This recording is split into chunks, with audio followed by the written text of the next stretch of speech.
Jeesus ütles, vaata, külvaja läks välja külvama. Ja külvamisel pudenes osa seemet tee äärde ning linnud tulid ja nokkisid selle. Aga osa kukkus kivisele maale, kus sel polnud palju mulda ja see tärkas kohe, sest sel polnud sügavat mulda. Ent päikese tõustes see närtsis ja kuivas ära, sest sel polnud juurt. Osa seemet kukkus ohakate sekka ning ohakad sirgusid ja lämmatasid selle.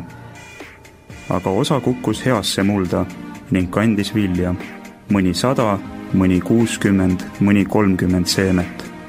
Kel kõrvad on, kuulgu.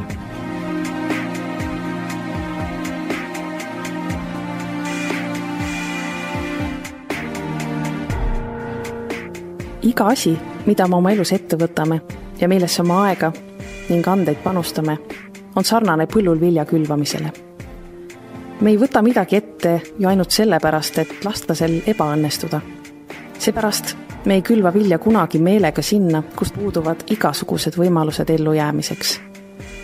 See oleks mõttetu tegevus, ressursside raiskamine. Jeesuse jutustatud loos ei hooli külvaja sellest, milline on prognoos õnnestumisele.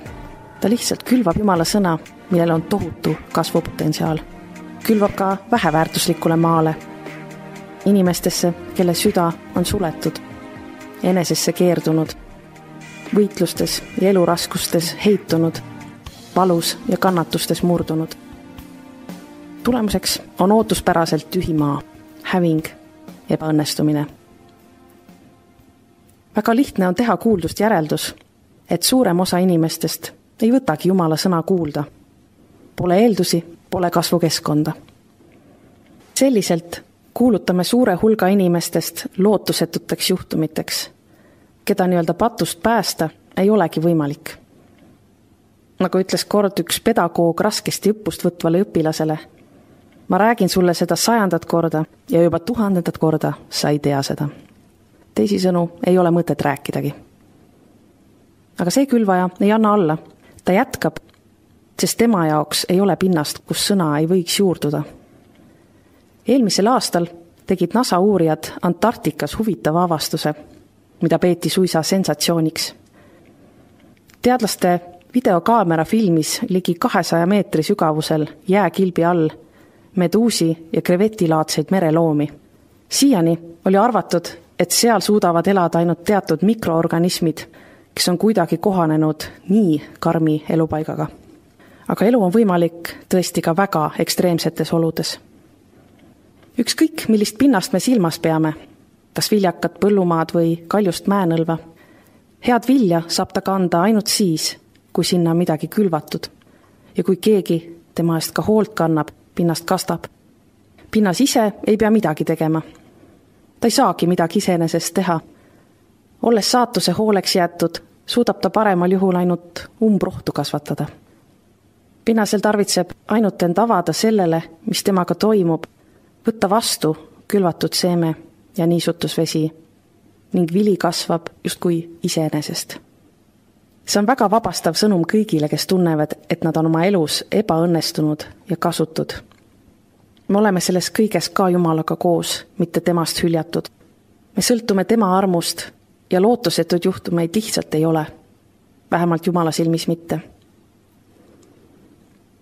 Ta ei jäta kõrvale pinnast, mille iga mõistlik põllupidaja kõrvale heidaks. Ta külvab nii tee äärde, kivisele maale, ohakate sekka kui ka heasse mulda.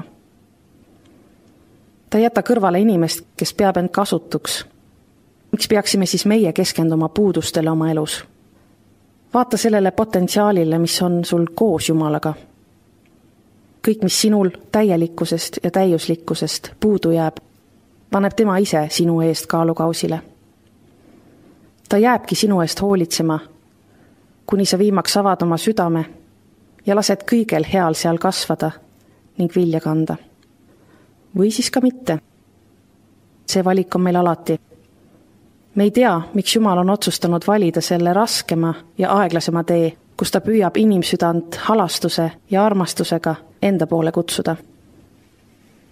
Jumalal poleks olnud vaja Jeesuses inimeseks saada, et oma armastust inimkonnale pakkuda, ja nad patuahelatest vabastada. Oleks piisanud kogu universumi ümberprogrammeerimisest, jumaliku kõikvõimsuse rakendamisest, millele ei suuda teadupärast ju ükski vägi siin ilmas vastu panna. Aga ta ei tee seda. Ta valib külvamise maa parandamise asemel.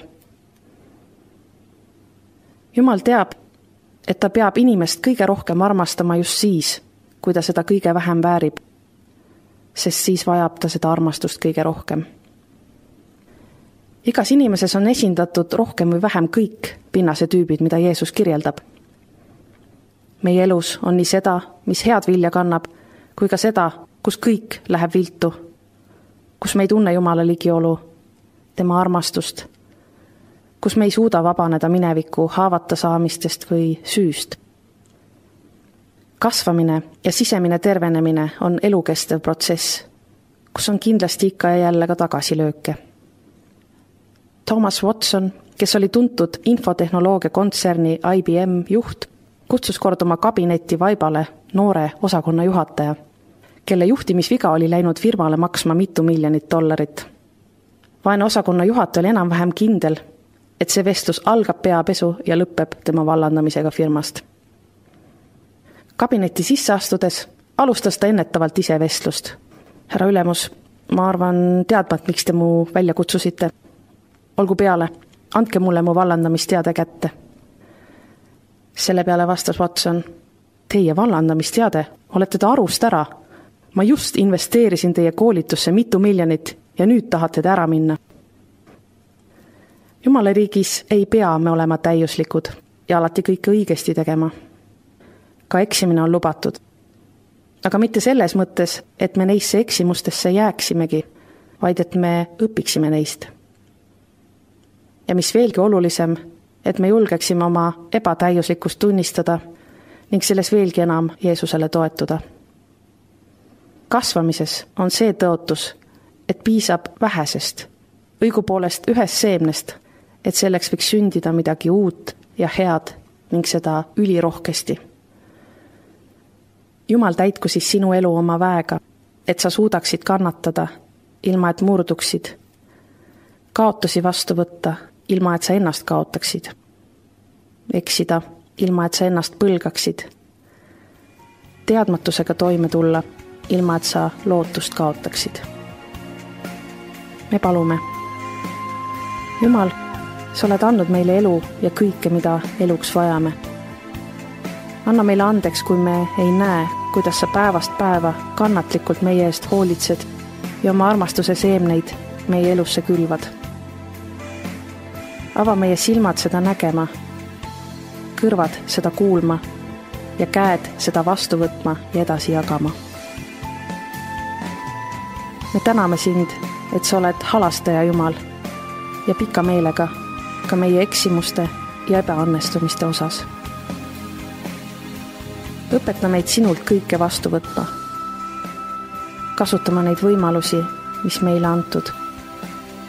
Ja investeerima oma elujõudu targalt, et sellest võiks maailma sündida rohkem headust, hoolivust ja usaldust. Kui meil oled sina ja su elu sõnad, siis on meil kõik, mida eluks vajame. Aamen.